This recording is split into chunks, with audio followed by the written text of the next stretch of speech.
There's something quietly fascinating about the way ancient Romans organized their lives.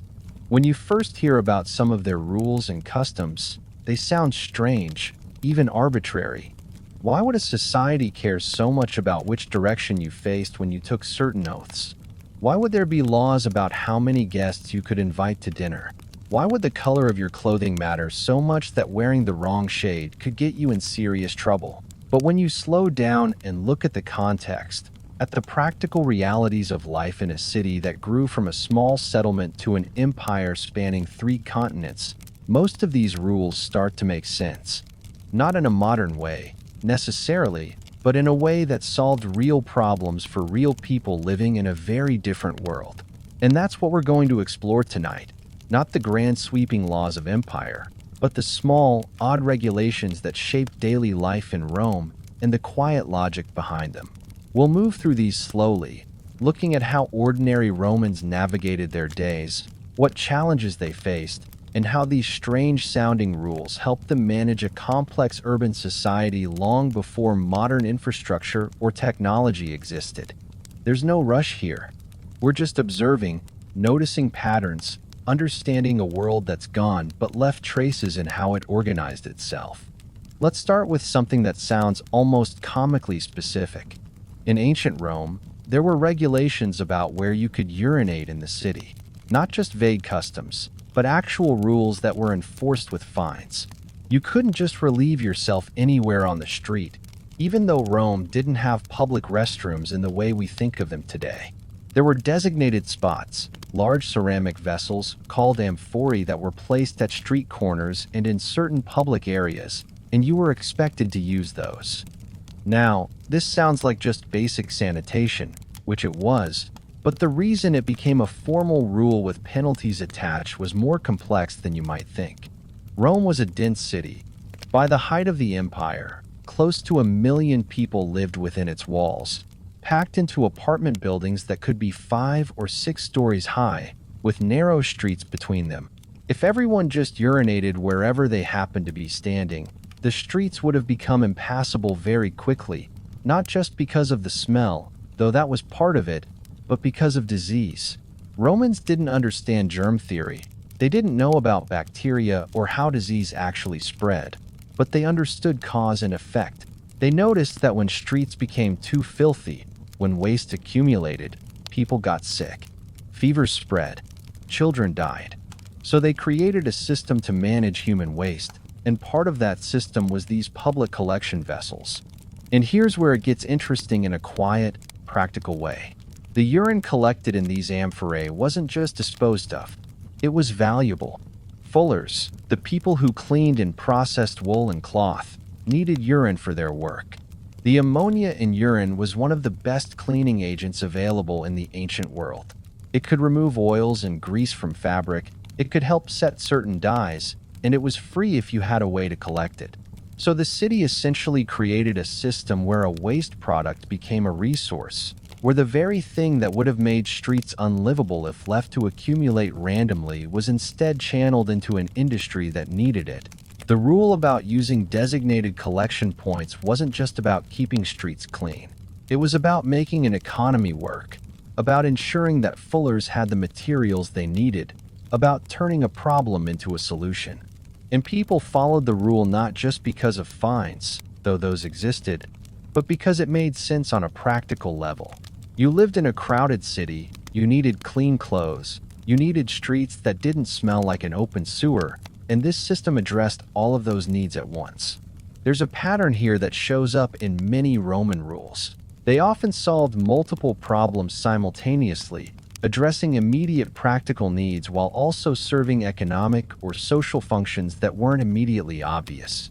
And they worked because they aligned with what people already wanted: a cleaner city, better goods, a more organized life, rather than trying to force behavior that went against human nature or practical necessity.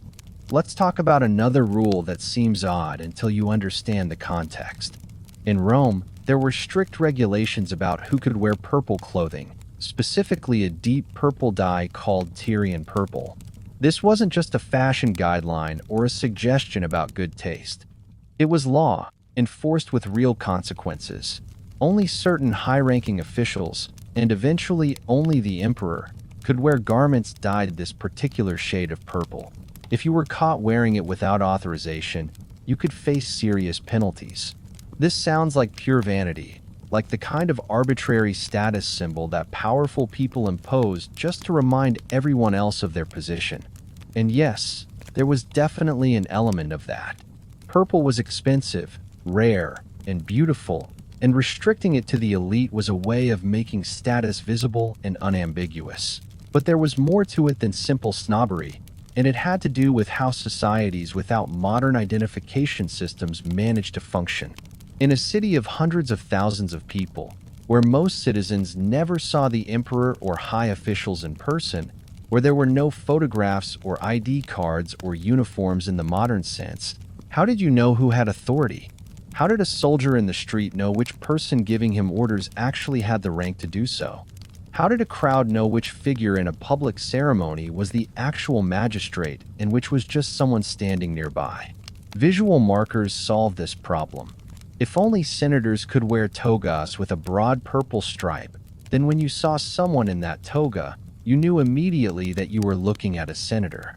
If only the emperor wore garments entirely in Tyrian purple, then that figure in purple was definitively the emperor, not an imposter, not a hopeful pretender, but the actual holder of supreme power. The restriction wasn't just about status. It was about creating a visual language that everyone could read, that communicated hierarchy and authority instantly and unmistakably. And the severity of the penalties for violating these rules made sense in that context. If someone falsely claimed to be a senator by wearing a senator's toga, they weren't just committing fraud in a modern sense. They were potentially disrupting the entire system of governance. They might give orders that people would follow. They might make decisions that affected lives and property. And those actions would be based on a lie that the visual system of identification was supposed to prevent. So the rule about purple wasn't arbitrary. It was functional, a solution to the problem of identification and authority in a pre-modern society. And it worked for centuries, creating a system where clothing communicated information that was essential for social and political order. People might have resented the restriction, might have wished they could wear beautiful purple garments, but they understood why the rule existed, because they relied on the same visual markers to navigate their own interactions with authority. Let's consider something that touches on daily life in a different way: the regulations around dinner parties. In Rome, particularly during certain periods of the Republic and early Empire, there were laws that limited the number of guests you could invite to a private dinner, that restricted how much you could spend on food for these occasions, and that even specified which kinds of dishes were appropriate for which types of gatherings. These sumptuary laws, as they were called, seem incredibly intrusive from a modern perspective. Why would the state care how many people you invited to your own home for dinner? Why would it matter if you served expensive imported delicacies or simple local food? But there were reasons, multiple reasons, and they had to do with both economics and social stability. First, there was the economic aspect. Rome imported vast quantities of luxury goods from across the Mediterranean and beyond. Spices from India, wine from Greece, fish sauce from Spain, exotic fruits and vegetables from Africa and Asia Minor. Wealthy Romans competed with each other to host the most impressive dinners, to serve the rarest foods, to demonstrate their sophistication and their resources. And this competition was driving up prices, creating demand that enriched foreign merchants but drained Roman wealth. The state noticed this. They saw gold and silver flowing out of Rome to pay for luxuries, and they worried about the long-term economic impact. So they tried to limit conspicuous consumption, not by banning luxury goods entirely, which would have been impossible to enforce and politically unpopular, but by restricting the contexts in which they could be displayed. If you couldn't legally host a dinner for 50 people and serve them all the most expensive delicacies available, then there was less incentive to import those delicacies in the first place, or at least less competitive pressure to constantly outdo your peers.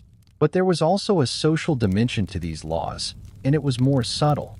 Roman society was highly hierarchical, but it was also based on networks of obligation and patronage. Wealthy men competed for political influence by building large groups of clients, people who owed them favors, who would support them in elections, who would show up when called upon. And one of the primary ways to build these networks was through hospitality, through inviting people to dinner, giving them gifts, demonstrating your generosity and your power. This system worked up to a point, but it also created problems. If one wealthy man could host dinners for 100 people every night, serving them lavish meals and sending them home with expensive gifts, he could build a political following that might rival or even exceed that of elected magistrates. He could create a private power base that owed allegiance to him personally rather than to the state. And in a republic that was already dealing with tensions between different factions and families, that kind of private power was dangerous. So the limits on dinner parties weren't just about economics or morality, though those justifications were often given. They were about preventing wealthy individuals from building independent bases of power that could destabilize the political system. By limiting how many people you could entertain at once, by restricting how lavish those entertainments could be, the state was trying to channel competition into official political structures, into elections and magistracies, rather than allowing it to become a purely private affair based on who could throw the best parties. Did it work? Sometimes, partially. The laws were passed and repealed and passed again over the years, which suggests they were difficult to enforce and perhaps not entirely effective. But they existed because they addressed a real concern: the worry that unchecked private generosity and hospitality could undermine public institutions. And even if enforcement was spotty, the existence of the laws communicated what the state considered acceptable and what it considered threatening. Now let's shift to something that touches on religion, because in Rome, religion and daily life were inseparable in ways that are hard for modern people to fully grasp. There were rules about taking auspices, about observing omens, and about what to do if certain types of birds appeared during public ceremonies. These rules could halt business, delay political decisions, and even send armies back to camp when they were prepared to march. To modern eyes, this looks like superstition interfering with practical affairs. Why would you cancel an important vote in the Senate because someone saw the wrong kind of bird? Why would you postpone a military campaign because the sacred chickens wouldn't eat their food? But these practices weren't random superstition. They were a system of decision-making and legitimacy that served specific functions in Roman political and military life. Taking auspices, observing the flight of birds, or the behavior of sacred animals to determine whether the gods approved of an action was a way of building consensus and managing political conflict. In a society where different factions often disagreed intensely about policy, where personal rivalries could escalate into violence, there needed to be mechanisms for pausing, for reconsidering, for giving people time to negotiate and compromise. Unfavorable omens provided that mechanism. If a magistrate wanted to push through a controversial law but faced strong opposition, and if unfavorable auspices were reported, the vote would be postponed. This gave opponents time to build their case, time to lobby other senators, time to work out a compromise. And it gave the magistrate proposing the law a chance to reconsider, to modify the proposal, or to build broader support. The religious ritual created a space for political process, a pause button that everyone had to respect because it was framed as divine will rather than human preference. Was this system manipulated? Absolutely. Magistrates who wanted to delay proceedings would sometimes conveniently discover unfavorable omens. Political rivals would accuse each other of falsifying auspices or interpreting them incorrectly. But the fact that the system could be manipulated doesn't mean it didn't serve a function. It meant that even manipulation had to work through established procedures, that you couldn't just force your will on others. You had to operate within a framework that gave everyone a voice, even if that voice was expressed through claims about what the gods wanted. In military contexts, auspices served a different but related function. Before a battle, commanders would take auspices to determine whether the gods favored engagement. If the signs were unfavorable, the army would wait. Now, sometimes this was probably genuine religious belief, a commander who truly thought the gods were warning him to hold back. But sometimes it was practical military judgment dressed in religious language. If a commander thought his troops weren't ready, if he thought the enemy had a tactical advantage, if he thought weather or terrain or timing was wrong, he could use unfavorable auspices as justification for delay without appearing weak or indecisive. He wasn't scared of the enemy. He was respecting the gods. His troops weren't unprepared. They were waiting for divine approval. The religious framework allowed practical military decisions to be made and communicated in ways that preserved morale and discipline. And soldiers understood this, at least on some level. They knew that auspices could be a way for commanders to exercise caution without admitting caution. But they also believed, many of them, that the gods did communicate through signs, that divine favor mattered, and that respecting those signs was part of being a good Roman. So the system worked on multiple levels simultaneously, as genuine religious practice, as political tool, and as military procedure.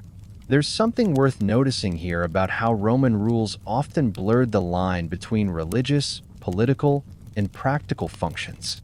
A rule that seems to be about one thing, pleasing the gods, might actually be serving several purposes at once, managing political conflict, enabling military flexibility, reinforcing social hierarchy, and this multifunctionality was part of why Roman systems persisted for so long.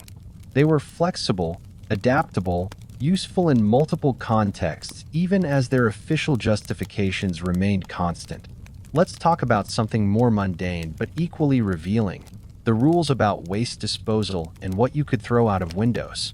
In Rome, most people lived in apartment buildings called insulae, and these buildings didn't have internal plumbing or trash disposal systems in the way modern buildings do. So people living on upper floors faced a practical problem. How do you get rid of waste, both human waste and ordinary trash, when you're 5 stories up and there's no running water or garbage chute? The answer, unfortunately, was often to throw it out the window into the street below. This created obvious problems, both for public health and for anyone walking down the street who might suddenly find themselves covered in refuse from above. So, Rome had laws about this, specific regulations about what you could throw out of windows, when you could do it, and what you had to do to warn people below. The rules required that if you were going to throw something out a window, you had to shout a warning first. This gave pedestrians a chance to move out of the way or at least look up and brace themselves. There were also restrictions on what could be thrown out and when, with heavier penalties for disposing of human waste during daylight hours when streets were crowded.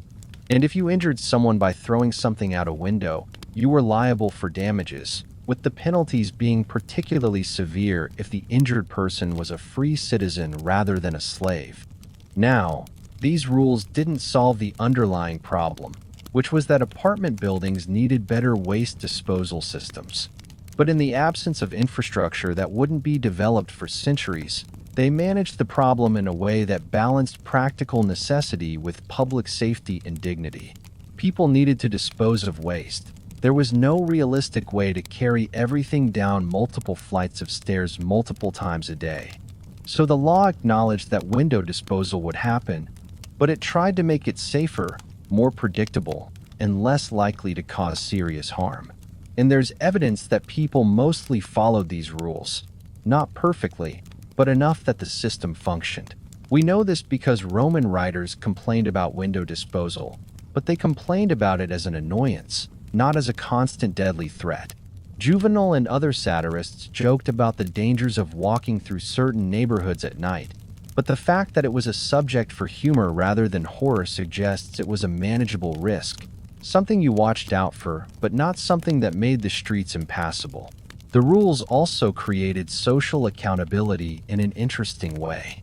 If you injured someone by throwing waste out your window, and they could identify which window it came from, you were responsible. This meant that people in apartment buildings had an incentive to be careful, to give proper warning, to aim for times when streets were less crowded. and it meant that landlords had some incentive to maintain buildings in ways that reduced risk, perhaps by ensuring there were street-level collection points or by organizing waste removal services that buildings could share. Was this a perfect system?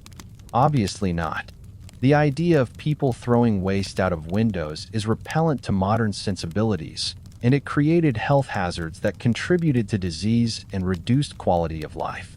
But in the context of ancient urban life, without modern sanitation infrastructure, it was a pragmatic response to a real problem, and the rules around it were designed to minimize harm while acknowledging that the underlying practice couldn't be completely eliminated.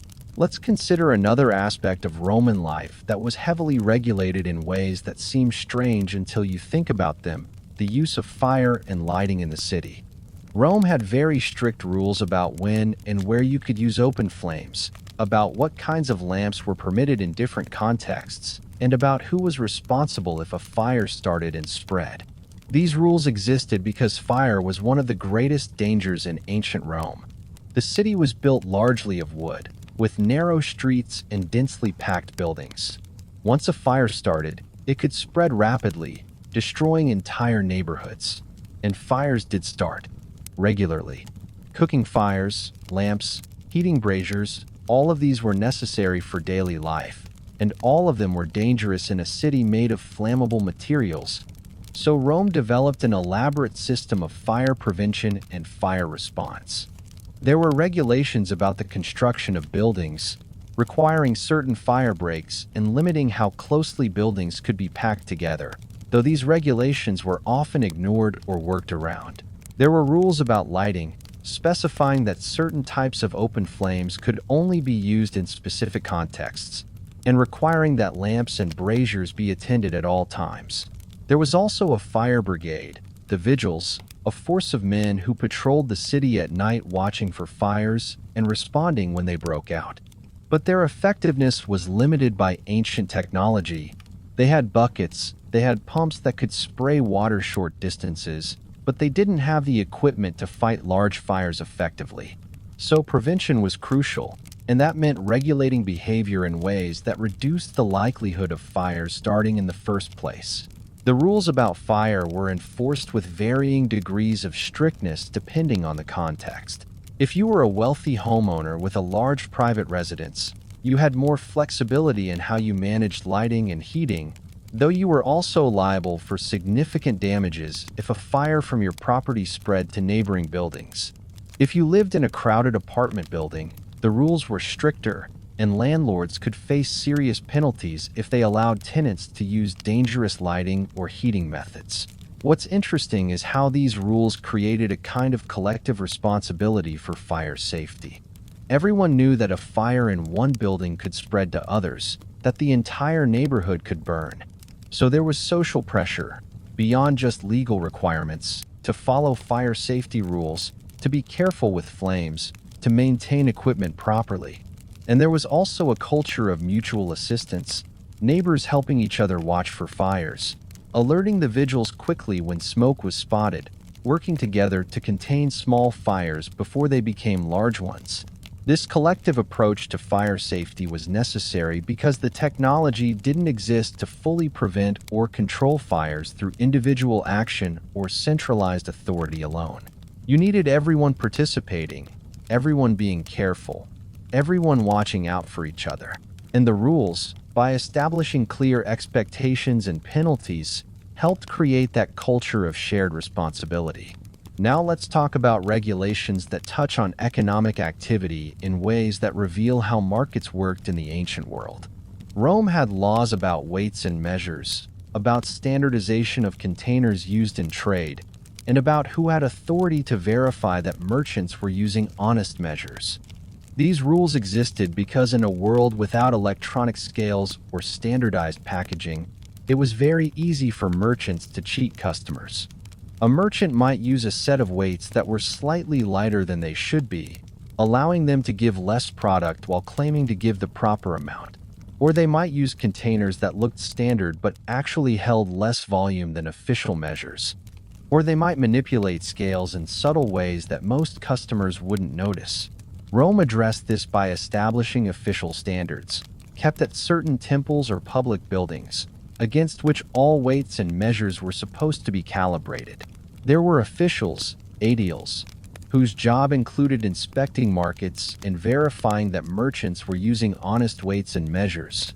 And there were penalties for merchants caught cheating, ranging from fines to public shaming to expulsion from markets. But enforcement was challenging because it required constant vigilance and because merchants had strong incentives to cheat if they thought they could get away with it. A merchant who shorted customers by even a small amount on each transaction could significantly increase their profit over time. And in a crowded market, with hundreds of transactions happening simultaneously, it was impossible to monitor everyone constantly. So, the system also relied on customers themselves, on their knowledge and vigilance. Regular market-goers learned to watch merchants carefully, to test weights when possible, to bring their own containers for comparison, and reputation mattered enormously. A merchant known for honest dealing could build a loyal customer base, while one suspected of cheating might find business drying up as word spread through the community. The rules about weights and measures weren't just about preventing fraud, though that was important. They were also about creating trust in markets, about making trade possible on a scale that supported a city of 1 million people. If every transaction required intense negotiation and verification, if customers couldn't trust that they were getting what they paid for, commerce would slow to a crawl. The standardization rules, by establishing clear expectations and providing mechanisms for verification and enforcement, made markets efficient enough to function at urban scale. And there was a broader political dimension too. The state's role in maintaining honest weights and measures was one of the ways it demonstrated its value to ordinary citizens. The government might not be able to solve all problems, but it could ensure that when you bought grain in the market, the grain merchant wasn't cheating you on the weight. This created a kind of basic legitimacy, a sense that the state was protecting common people from exploitation by the wealthy and powerful. Let's shift to something that touches on social relations in a more direct way: the rules about patronage and the obligations between patrons and clients. This wasn't codified law in the sense of statutes written down and enforced by courts, but it was a system of rules nonetheless, expectations so strong and so widely understood that violating them carried real social consequences. In Rome, most people of lower social status had a patron, a wealthy and powerful individual who provided them with protection, support, financial help when needed, and connections that could advance their interests. In exchange, clients owed their patrons loyalty, support in political contests, attendance at public events, and various services when called upon. This system structured much of Roman social and political life, and it operated according to unwritten but clearly understood rules. A patron was expected to see clients who came to his house in the morning, to listen to their requests, to provide assistance when appropriate. A client was expected to show up regularly, to demonstrate loyalty and respect, to be available when the patron needed support.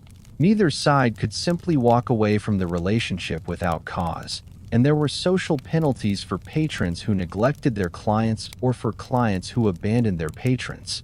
These rules existed because they solved coordination problems that would otherwise have made Roman society much more chaotic.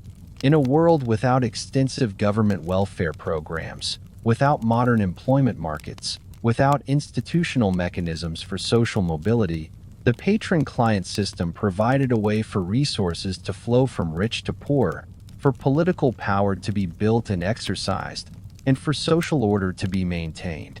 For clients, having a patron meant access to resources and opportunities that would otherwise be unavailable. If you needed a loan, needed legal help, needed a job, needed protection from an unfair official, your patron was the person you turned to. And because the relationship was governed by understood rules and expectations, you could rely on your patron to help, within limits, because failing to do so would damage the patron's reputation and make it harder to maintain relationships with other clients. For patrons, the system provided political support and social status. The The more clients you had, the more influence you could wield in elections and political debates. When you walked through the forum surrounded by a crowd of clients, everyone could see your power and importance.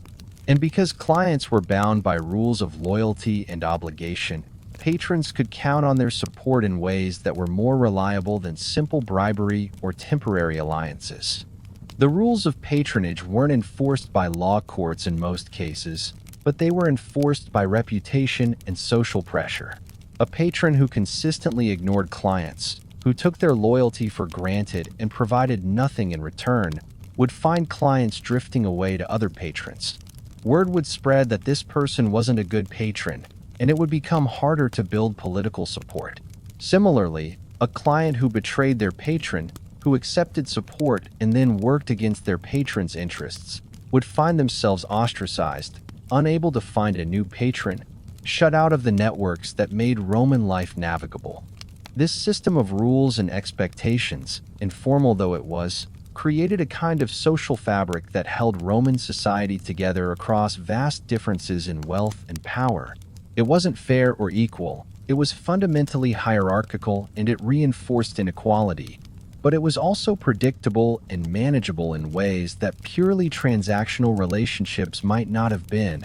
Everyone knew what was expected, everyone understood the rules, and most people, most of the time, followed them because doing so was in their interest.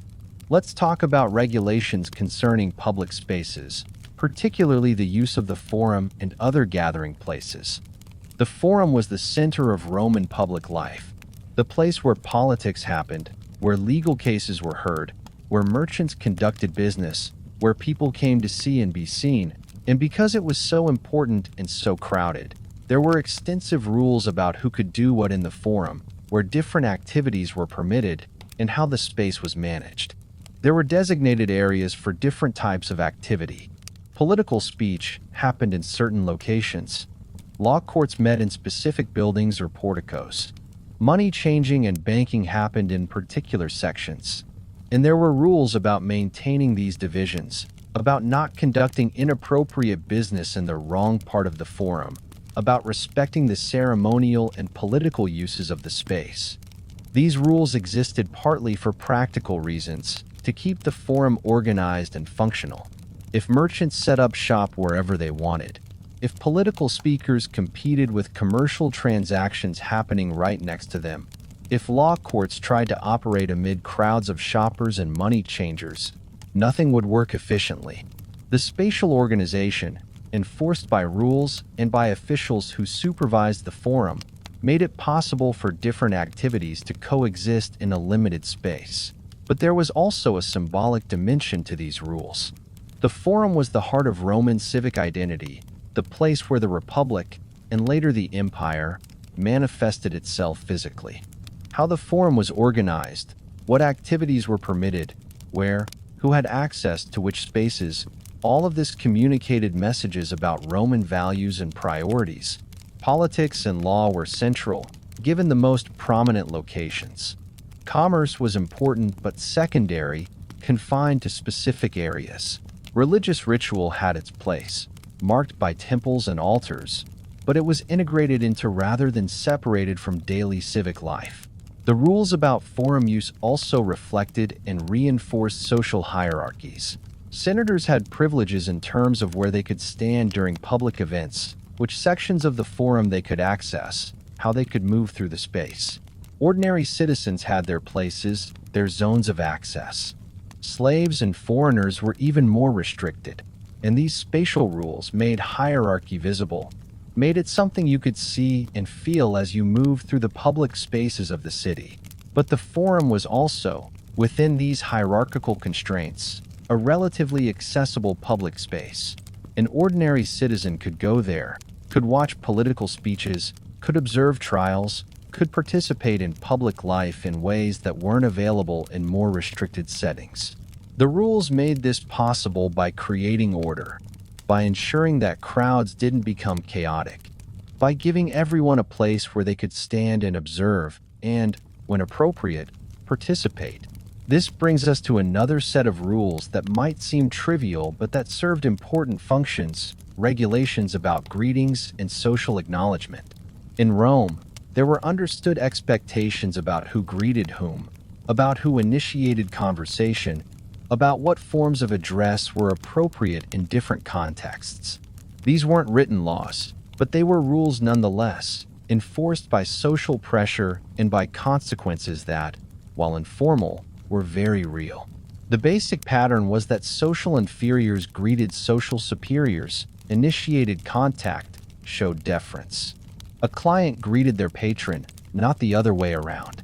A freedman greeted a freeborn citizen. A younger person greeted an older person, at least within the same social class.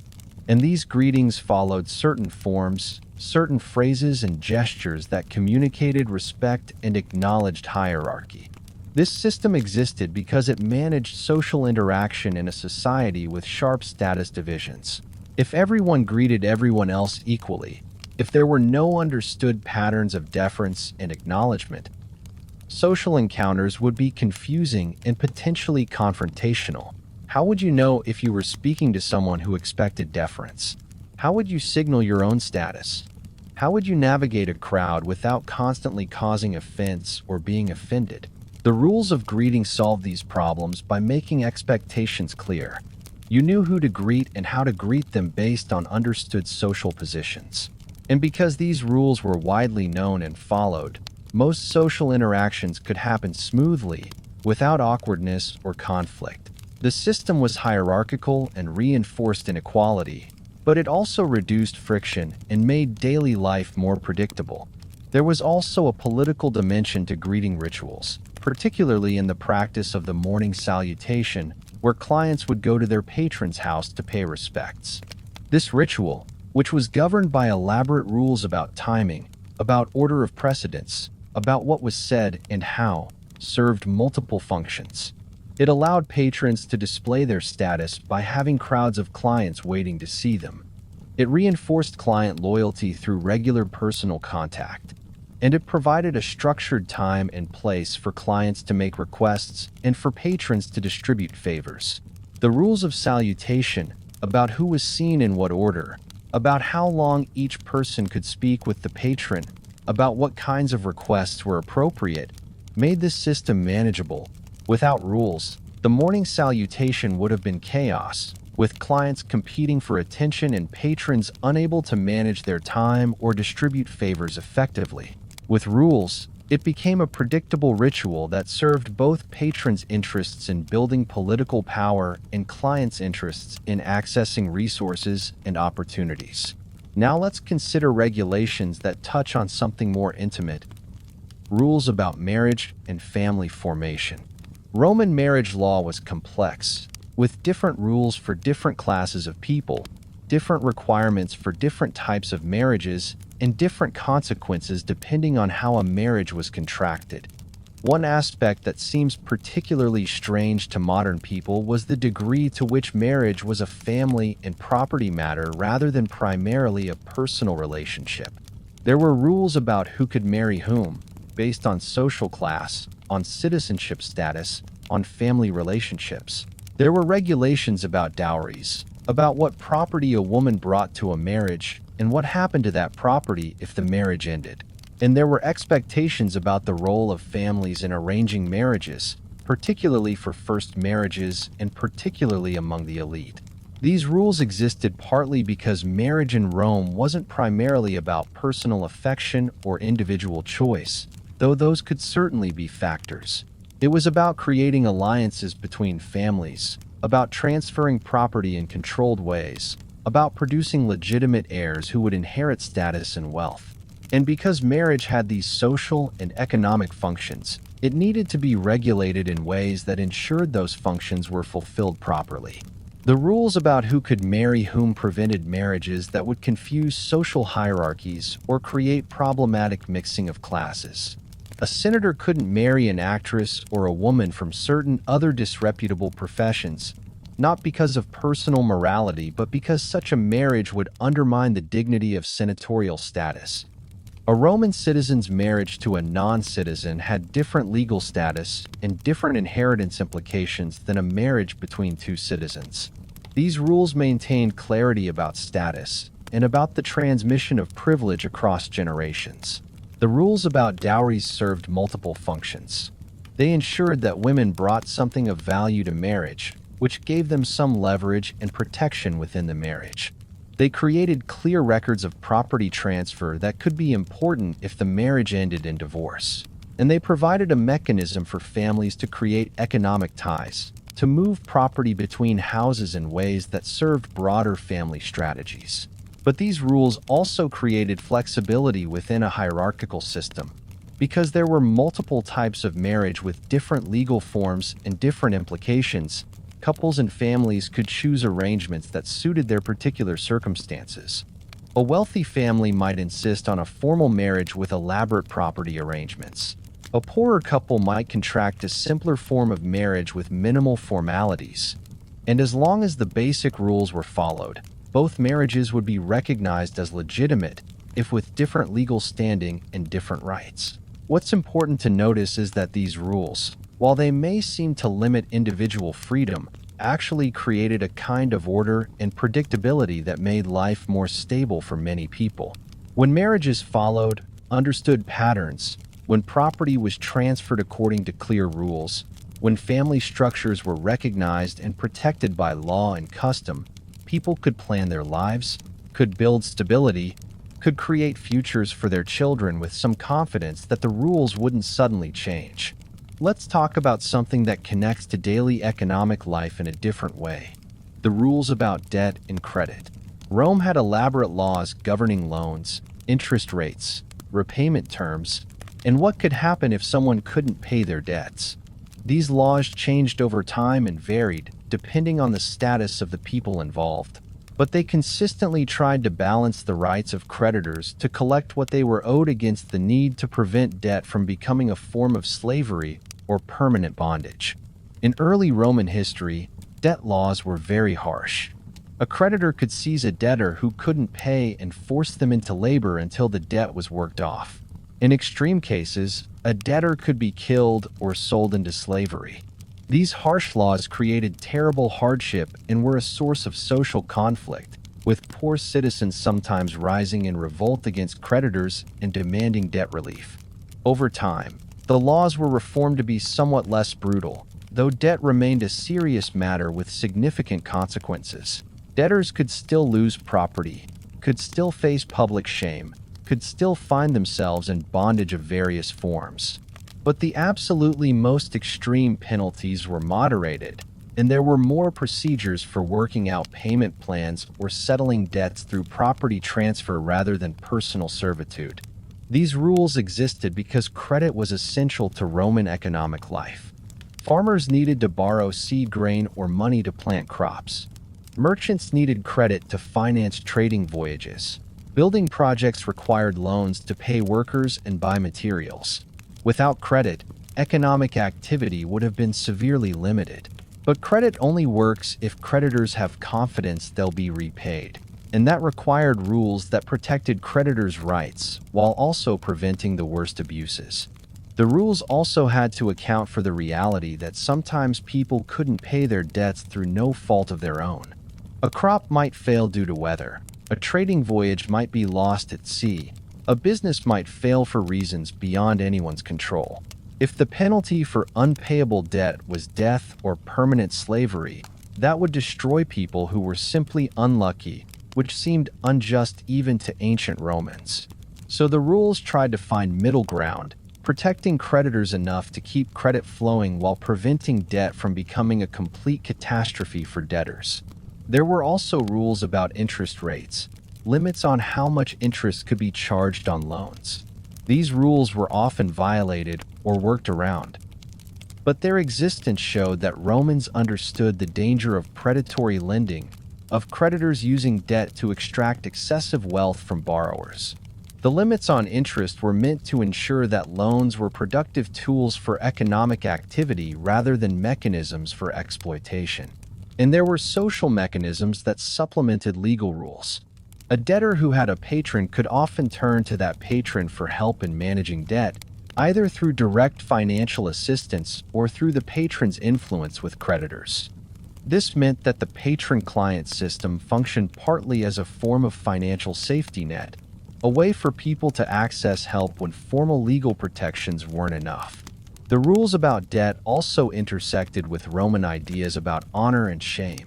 Being unable to pay debts was deeply shameful, a mark against your character and your reputation. This social pressure encouraged people to do everything possible to meet their obligations, to prioritize debt repayment even when it meant hardship. But it also meant that creditors had to be somewhat careful about how aggressively they pursued debtors, because being seen as cruel or unreasonable in debt collection could damage a creditor's own reputation. So the system worked through a combination of legal rules, social pressure, and informal networks of support. No single element was sufficient on its own, but together they created a framework that allowed credit to function while preventing it from completely destabilizing society. The rules were part of that framework, setting boundaries and expectations that everyone understood, even if compliance wasn't perfect. Let's turn to something that might seem purely ceremonial, but that served important practical functions: the rules about triumphs and military celebrations. When a Roman general won a significant victory, he might be granted a triumph, an elaborate public parade through the city displaying captured enemies, seized treasure, and celebrating the general's achievement. But there were very specific rules about who could be granted a triumph, what qualified as a triumph-worthy victory, and how the ceremony had to be conducted.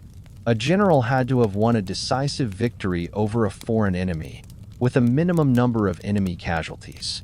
The victory had to have expanded Roman territory or secured Roman interests in significant ways, and the general had to have been operating under his own authority, not as a subordinate to another commander. These rules were enforced by the Senate, which had to formally grant permission for a triumph to occur. These restrictions existed because triumphs were politically powerful events. A successful triumph could launch a political career, could make a general into a major political force, could shift the balance of power within Roman politics. If triumphs were granted too easily, if any minor military success qualified, the political impact would be diluted and the competition for triumphs might drive generals to pursue unnecessary wars just to gain the honor. By making triumphs rare and by requiring senatorial approval, the system ensured that triumphs retained their significance and that military glory remained somewhat controlled by civilian political authorities.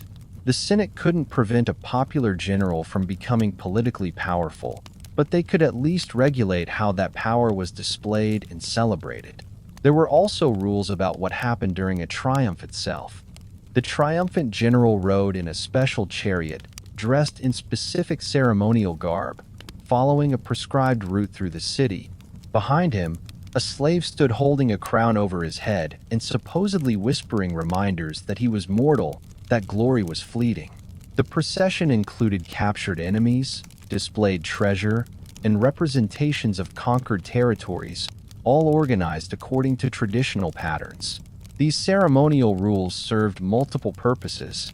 They created a spectacle that honored the general and celebrated Roman military success, which was good for morale and for the general's political career.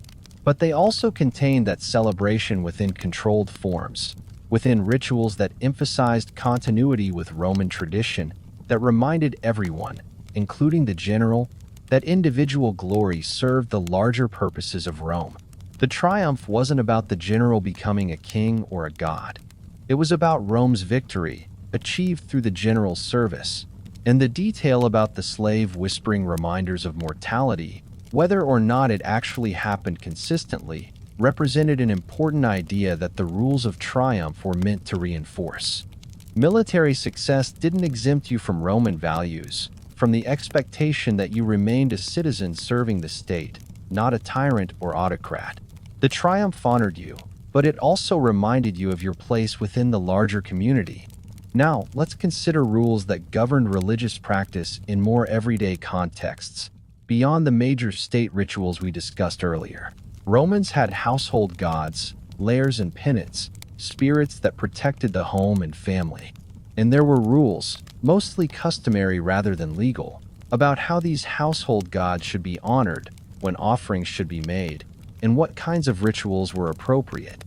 These rules existed because household religion served important social and psychological functions. The daily or regular ritual of honoring household gods created routine and stability in family life. It marked time, distinguished important days from ordinary ones, and created moments when the family gathered together for a shared purpose. This was particularly important in a world without the many secular rituals and celebrations that structure modern life. The rules about household worship also connected individual families to larger Roman religious traditions. The same gods were honored in similar ways across Rome and across the empire. This created a sense of shared identity, a feeling that your family was part of something larger, that the rituals you performed in your home connected you to other Romans performing similar rituals in their homes. This social cohesion, created through shared religious practice, helped hold together a diverse and far-flung empire. There was also a practical dimension to household religious rules. The rituals required offerings, usually food or wine, which meant that families had to have resources to perform their religious duties. This created an incentive to maintain at least a basic level of prosperity to ensure you could honor the gods properly. And it created opportunities for displays of generosity, with wealthier families able to make more elaborate offerings, to celebrate religious festivals more lavishly, in ways that demonstrated their status and their piety simultaneously. The rules about household religion were mostly enforced through social pressure and personal belief rather than through legal mechanisms. No one was going to arrest you for failing to honor your household gods properly, but your family might be troubled. Your neighbors might question your character, and you yourself might feel the psychological weight of neglected religious duty. This informal enforcement was often more effective than legal penalties would have been, because it operated on personal and community levels where people actually lived their lives. Let's shift to regulations about public entertainment, particularly the rules governing gladiatorial games and theatrical performances. These entertainments were central to Roman public life, and they were heavily regulated in terms of who could sponsor them, when they could be held, what kinds of contests or performances were permitted, and how audiences could behave. Gladiatorial games could only be sponsored by certain officials or by private individuals who had received permission from authorities. There were rules about how many games could be held, about the quality and number of gladiators who had to be provided, about safety measures to protect the audience. These rules existed partly to ensure that games remained special occasions rather than becoming so common that they lost their impact and their ability to serve political purposes. Sponsoring games was expensive, and it was politically significant. A sponsor who put on impressive games could gain enormous popularity, could build political support, could advance their career. But if games became too frequent, if anyone could sponsor them at any time, the political impact would be diluted. By regulating who could sponsor games and when they could be held, authorities maintained games as significant political tools while preventing the kind of competitive escalation that might bankrupt sponsors or create expectations that couldn't be sustainably met. There were also rules about audience behavior at games and theatrical performances. Certain sections of seating were reserved for different social classes. Senators sat in the best seats closest to the action. Equestrians, the wealthy but not senatorial class, had their section. Ordinary citizens had their areas. Women, at least during certain periods, were restricted to upper seating areas. Slaves might be allowed to attend but had the worst positions or might have to stand. These seating rules, like the rules about clothing colors or forum access, made social hierarchy visible and reinforced it. When you went to the games, you could see the entire structure of Roman society laid out in the seating arrangements. Everyone knew their place, literally and figuratively. And this visual representation of hierarchy, repeated at every public event, helped maintain social order by making status differences clear and unmistakable. But the games also created moments of relative unity across class lines. Everyone was there for the same entertainment, experiencing the same spectacle, reacting to the same dramatic moments. A gladiator's skill, a particularly impressive theatrical performance, a surprising outcome in a contest, these could create shared experiences that cut across social divisions, at least temporarily. The rules about seating maintained hierarchy, but the shared experience of entertainment created a kind of cohesion, a sense that despite differences in status, Romans were all participating in the same civic culture.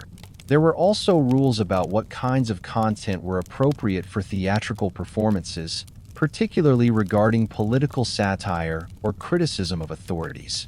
These rules varied over time, with some periods allowing fairly open mockery of politicians and others enforcing strict limits on political content. The rules existed because theater was a powerful medium for shaping public opinion, and authorities understood that allowing unlimited political criticism in popular entertainment could undermine their legitimacy. But enforcement of these rules was complicated by the fact that audiences expected certain freedoms in theatrical contexts, expected to be able to laugh at politicians and mock the powerful. Too much censorship would make audiences resentful and might actually create more political problems than it solved. So authorities often tolerated some level of political content in theater while trying to prevent the most direct or dangerous criticism. This created a kind of negotiated space where theatrical performance could be somewhat subversive without being openly rebellious. Now let's talk about rules concerning burial and funerary practices, which might seem like a purely religious or personal matter, but which were actually heavily regulated for practical and political reasons. Romans had strict rules about where bodies could be buried, what kinds of tombs were permitted in different areas, and how funerary rituals should be conducted. The most important rule was that burials had to happen outside the city walls. This was a religious rule, based on the idea that death and dead bodies were polluting and shouldn't be allowed within the sacred boundary of the city. But it was also a practical rule, based on the understanding that decomposing bodies created health hazards.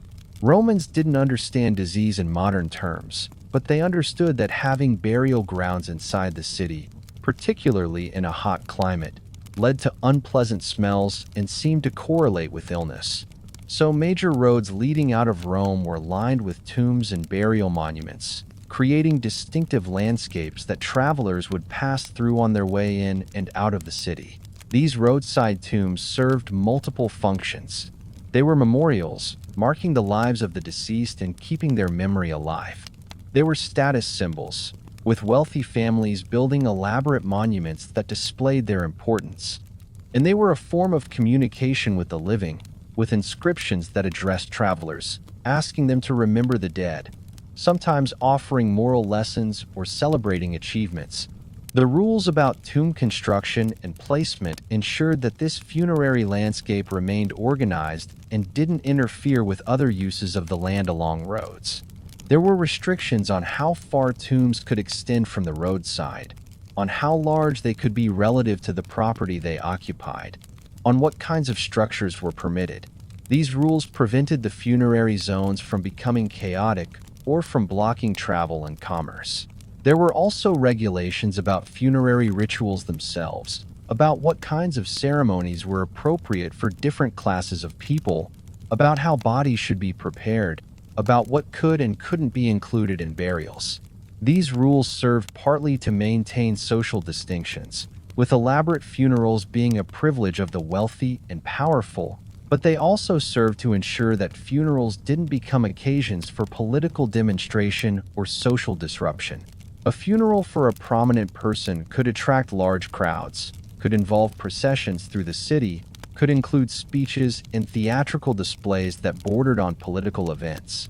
Authorities worried that funerals could become opportunities for political organizing, for displaying factional strength, or even for inciting riots. So there were rules about the size of funeral processions, about what kinds of displays were permitted, about what could be said in funeral orations. These rules tried to allow families to honor their dead appropriately, while preventing funerals from becoming destabilizing political events. The rules also addressed economic concerns about funerary extravagance. Some wealthy Romans spent enormous sums on elaborate tombs and monuments, on expensive burial goods, on lavish funeral banquets. This conspicuous spending on death served no productive economic purpose and could represent a significant drain on family resources. So there were periodic attempts to limit funerary extravagance through sumptuary laws. Though, like other sumptuary laws, these were difficult to enforce and often ignored by people who wanted to display their wealth and status. Let's consider regulations about water use, which were crucial in a city that depended on aqueducts to supply water to a large population. Rome had rules about who could access water from public fountains, about the priority system when water was scarce, about what constituted illegal tapping of aqueduct lines, and about maintenance responsibilities for different parts of the water system. The basic principle was that water was a public resource, managed by the state for the benefit of all citizens. Public fountains were open to everyone, and no one could legally monopolize access or prevent others from drawing water. This principle was important in a hierarchical society because it established that even the poorest citizens had a right to basic resources necessary for survival. But there were practical complications to this principle. Some wealthy individuals had private connections to aqueduct lines, allowing them to have water piped directly to their homes or to private fountains. These connections required official permission and came with fees and obligations. People with private water connections were expected to maintain the pipes on their property, to prevent waste through leaks, and to allow public access to excess water through fountains or basins outside their homes. The rules about private water connections existed partly to generate revenue for the state, but also to ensure that private use didn't interfere with public supply. If too many people tapped into aqueduct lines, if private use reduced the water available at public fountains, the system wouldn't work. So officials monitored private connections, investigated complaints about illegal tapping, and enforced regulations about water use. There were also rules about water quality and about preventing pollution of aqueducts. People couldn't wash clothes in aqueducts, couldn't allow animals to drink directly from aqueduct channels, couldn't dispose of waste in ways that might contaminate the water supply. These rules were enforced with varying degrees of effectiveness, but they showed that Romans understood the connection between water quality and public health, even if they didn't understand the specific mechanisms of waterborne disease. The water system also required constant maintenance, repair of pipes and channels, clearing of sediment, replacement of damaged sections. And there were rules about who was responsible for different maintenance tasks, about how costs should be shared, about what happened if someone failed to maintain their section of pipe or channel. These rules created a distributed system of responsibility that kept the entire network functioning without requiring unsustainable levels of centralized management. What's notable about Roman water regulations is how they balanced public and private interests, how they recognized both the collective need for water and the individual desire for convenience and status. The system wasn't perfectly equitable. Wealthy people certainly had better access to water than poor people, but it ensured that everyone had at least basic access, which was more than many ancient cities could claim. Now let's talk about rules concerning animals in the city, because Rome was full of animals despite being a densely urban environment. There were horses and mules for transport, oxen for pulling carts and hauling goods, dogs as pets and guards, various kinds of livestock being moved through the city to markets or to be butchered. And there were rules about all of these animals, about where they could go, how they had to be controlled, what you were responsible for if your animal caused damage or injury. The basic principle was that animal owners were liable for damage their animals caused. If your horse kicked someone, if your dog bit someone, if your oxen trampled someone's garden, you were responsible for making compensation. This liability created an incentive for owners to control their animals, to keep dogs leashed or confined, to be careful with horses and livestock in crowded areas. There were also rules about where certain kinds of animals were prohibited. Livestock being moved to market had to follow specific routes, couldn't be driven through certain neighborhoods or public spaces. Horses and carts faced restrictions on which streets they could use and when, with some areas being reserved for pedestrian traffic during busy hours. These rules tried to balance the need for animal transport and animal products with the need to keep the city navigable and safe. One particularly interesting set of rules concerned dogs.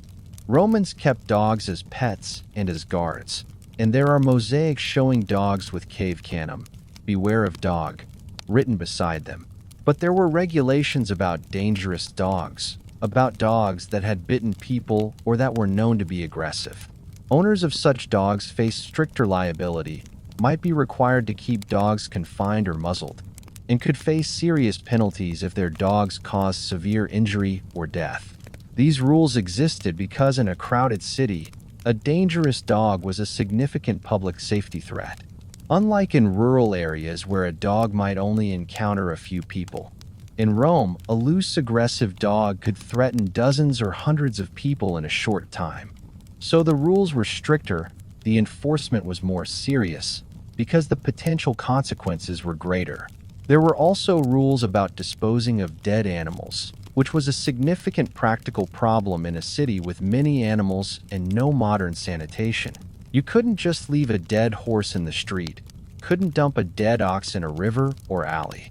There were designated areas outside the city where animal carcasses were supposed to be taken, and there were people whose job was to remove dead animals from public spaces. The rules about animal disposal were enforced with fines and public shaming, because failure to properly dispose of animal carcasses created health hazards and offensive conditions that affected everyone.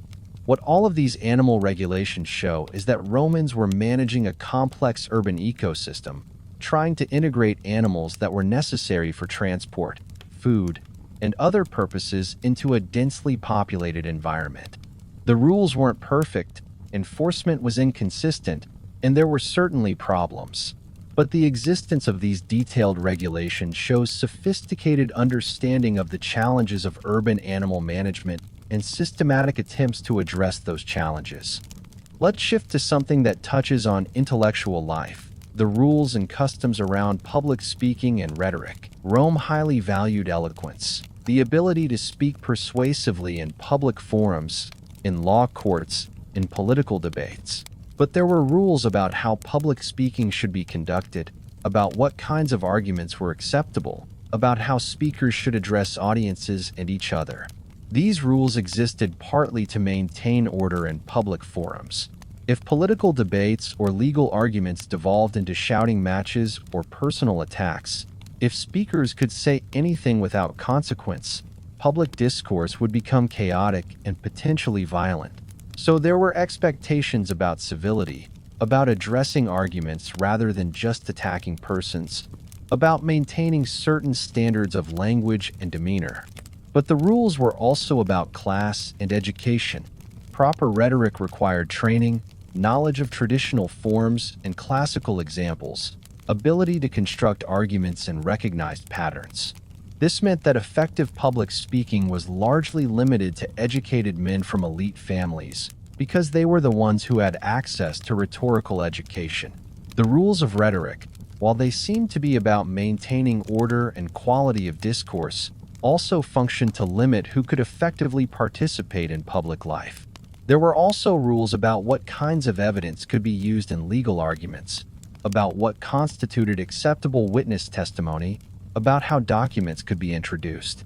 These procedural rules were supposed to ensure fairness and prevent fraud, but they also created opportunities for manipulation by skilled advocates who understood how to use the rules to advantage.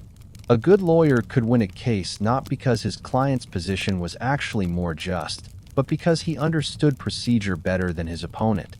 The rules of rhetoric and public speaking were enforced partly through formal mechanisms. Magistrates could silence speakers who violated decorum. Judges could reject arguments that didn't follow proper form, but mostly through social judgment. A speaker who violated rhetorical norms, who spoke crudely or illogically or without proper reference to classical models, would lose credibility with educated audiences. Their arguments might be logically correct, but they'd be dismissed because they weren't presented in the culturally acceptable way.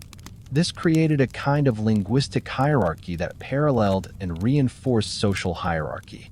The ability to speak proper Latin, to use sophisticated rhetorical devices, to reference classical literature and philosophy appropriately, these markers of education and elite status were also requirements for effective participation in public life. The rules weren't officially discriminatory. Nothing said that poor people couldn't speak in public forums, but the practical effect was that eloquence and thus political influence were largely limited to the educated elite. Now let's talk about regulations concerning professional guilds and occupations. We mentioned guilds earlier in the context of market regulation, but there were also rules about the internal organization of guilds, about who could join, about what training and qualifications were required, about how guilds related to each other and to the state. Guilds were associations of people practicing the same trade or craft: bakers, fullers, metalworkers, merchants, various professions. These guilds had internal rules about apprenticeship, about quality standards, about pricing, about who could practice the trade and under what conditions. And while these internal rules were created and enforced by the guilds themselves, they operated within a framework of state regulation that recognized guilds as legitimate organizations and gave them certain rights and responsibilities. The state benefited from having organized guilds because it made certain kinds of regulation easier. If you wanted to ensure that bread was baked to certain standards, that construction followed safety rules, that imported goods were properly inspected, it was easier to work through guilds than to regulate individual practitioners. The guild could enforce standards among its members, and the state could hold the guild collectively responsible if standards weren't met.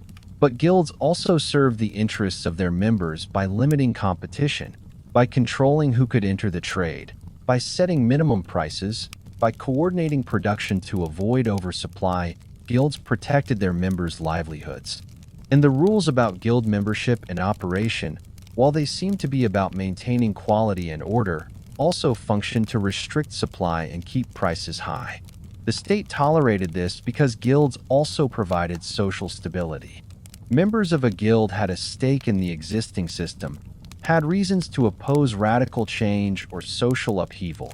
Guilds also functioned as mutual aid societies, helping members who fell ill or who faced economic hardship, supporting widows and children of deceased members. This reduced the burden on the state or on wealthy patrons to provide such support, and it created networks of social solidarity that contributed to overall urban stability. There were rules about what guilds could and couldn't do.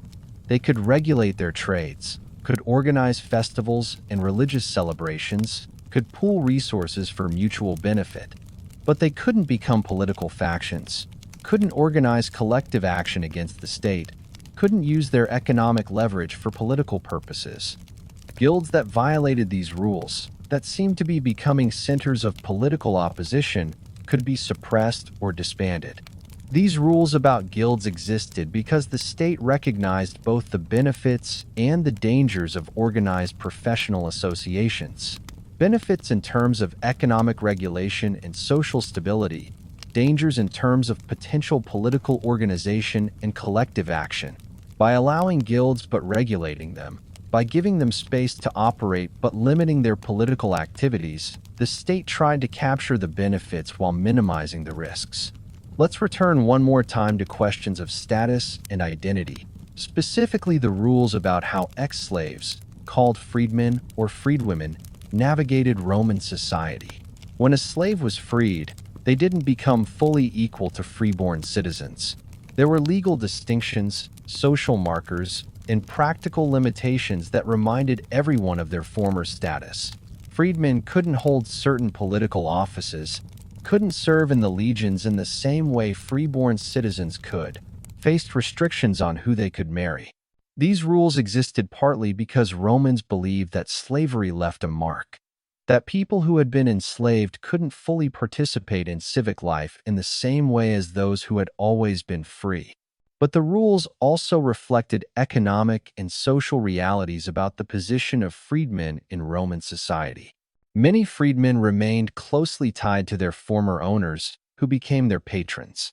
The freed person owed their former owner respect, support, sometimes continued service.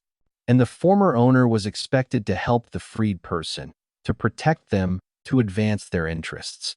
This patronage relationship was regulated by custom and expectation, creating a system where freedom from slavery didn't mean complete independence. The rules distinguishing freedmen from freeborn citizens were enforced through a combination of legal restrictions and social practices. Legally, certain positions were simply closed to anyone who wasn't freeborn. Socially, people paid attention to markers of freed status, to names that indicated slave origin, to family histories, to the presence or absence of generations of citizen ancestors. These social markers could limit opportunities even when legal restrictions didn't formally apply. But freedmen could also be successful, could accumulate wealth, could become important in trade and business. And their children, if born after manumission, were freeborn citizens with full rights. So the rules about freed status created a hierarchy but also allowed for social mobility across generations. You might never fully escape the mark of slavery, but your children could. These rules existed because Roman society needed to manage a constant influx of people moving from slavery to freedom. Slaves were freed regularly, for various reasons, and over time freedmen and their descendants became a significant part of the citizen population. The rules helped integrate these new citizens while maintaining distinctions that preserved the status of freeborn families. It wasn't a fair or equal system, but it was a functional system for managing a complex social transformation. As we've moved through all of these different areas of Roman life, from public sanitation to water supply to guild organization to the status of freedmen, a pattern emerges. Roman rules and regulations, even the ones that seem arbitrary or strange, usually existed for multiple reasons. They addressed practical problems, yes, but they also served social, economic, and political functions. They helped manage a complex urban society. They reinforced hierarchies. They created order and predictability. They balanced competing interests. Understanding these rules helps us understand how ancient Romans experienced their daily lives, how they navigated a world very different from ours but still recognizable in its challenges and concerns. They worried about sanitation and disease, about economic security, about social status, about maintaining order in crowded spaces. And they created systems of rules and customs to address these concerns, systems that weren't perfect but that mostly worked well enough to sustain one of history's longest-lasting civilizations. The oddness of Roman rules, their specificity, and their sometimes surprising scope reflects the complexity of the society that created them. A simple society doesn't need elaborate regulations about purple clothing or dinner parties or auspices or water distribution. But a society of millions, spread across an empire, with complex hierarchies and sophisticated economy and diverse population, such a society needs extensive rules to function. And Rome created those rules, adapted them over centuries, and enforced them with enough consistency to maintain a working social order for longer than most civilizations have existed. So when we look at these weird Roman rules, we're really looking at the practical wisdom of a society trying to solve hard problems with the tools and understanding available to them. They didn't have modern technology, didn't have modern political institutions, didn't have modern scientific knowledge, but they had careful observation, accumulated experience, and willingness to create and enforce rules that addressed the challenges they faced. And that's why those rules, strange as they sometimes seem, usually made sense for the people who lived under them.